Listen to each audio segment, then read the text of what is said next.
Gracie Abrams just did something most pop stars are terrified to do. She abandoned the exact formula that made her famous.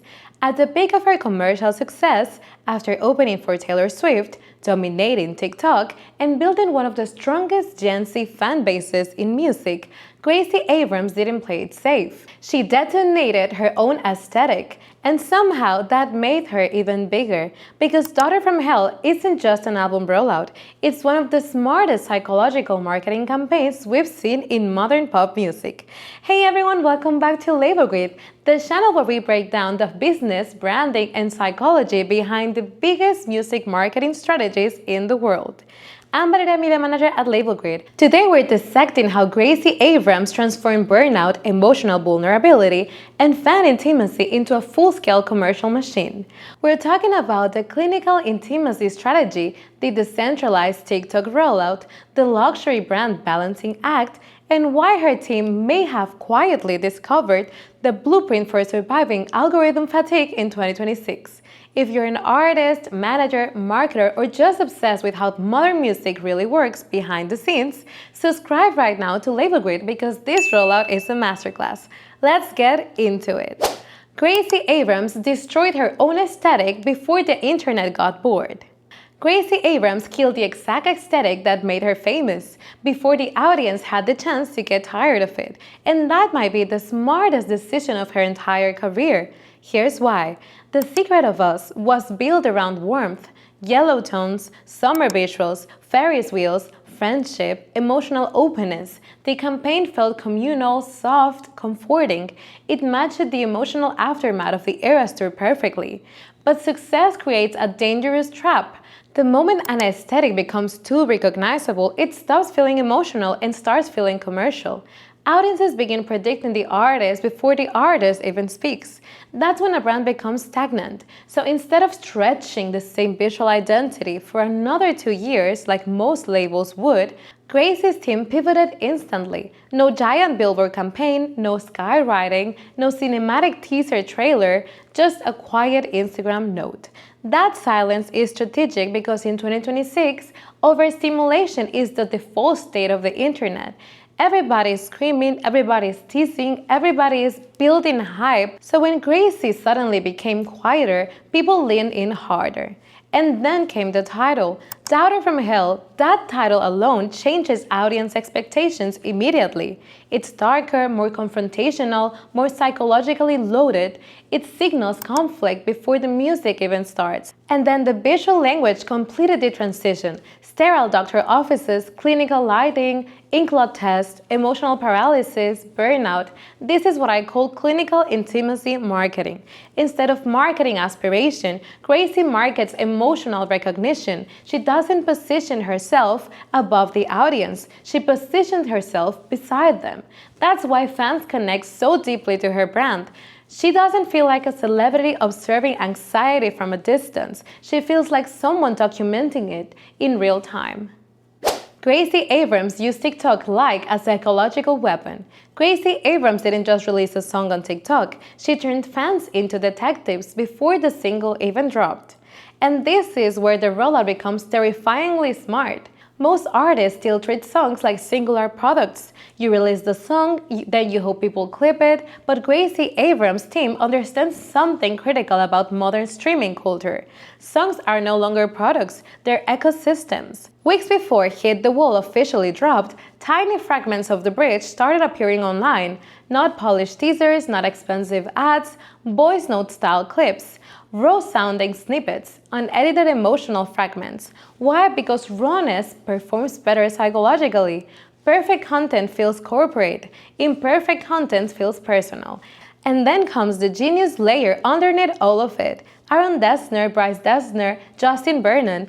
That production lineup matters far beyond the music itself, because now fans aren't just hearing a song, they're decoding lore. People on TikTok started asking, is that Bon Iver in the background? Is this connected to I Told You Things? Why does this feel emotionally darker than her older music? That conversation becomes free marketing.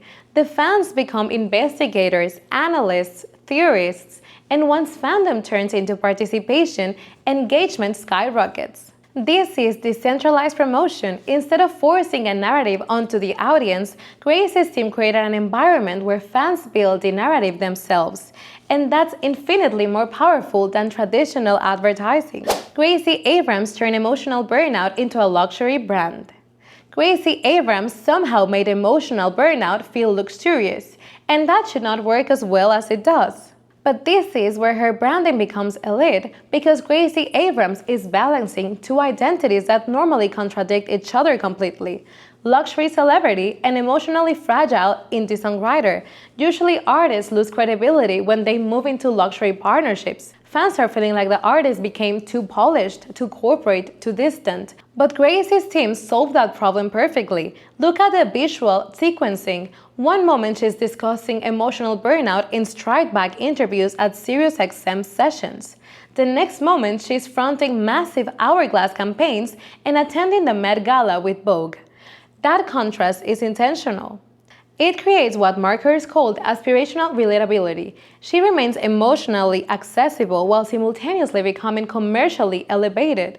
That's incredibly hard to pull off. Because if you lean too far into luxury branding, you alienate core fans. But if you stay too niche and vulnerable forever, you cap your commercial ceiling. Gracie Abrams is walking directly in both worlds. And visually, the Hit the Wall music video reinforces this perfectly. The clinical imagery feels artistic enough for fashion audiences, but emotionally intimate enough for bedroom pop listeners. That's the sweet spot. The audience feels emotionally seen while brands feel commercially safe partnering with her. That is elite positioning. Gracie Abrams may have figured out one of the things most artists still don't understand. Virality is not the same as loyalty, and this rollout proves it. Right now, the music industry is dealing with a massive churn problem. Songs go viral for 3 days, then disappear forever. So how do you build a career that survives algorithm fatigue? You create insiders. Look at how Gracie's team handled the album announcement. The Spotify countdown pages activated almost instantly after the Instagram reveal. No delay, no waiting, no confusion. Why does that matter? Because modern marketing is about reducing friction. The second somebody feels emotionally excited, you must immediately give them a conversion path. That's the hidden engine for this rollout. No ads, no playlists, community.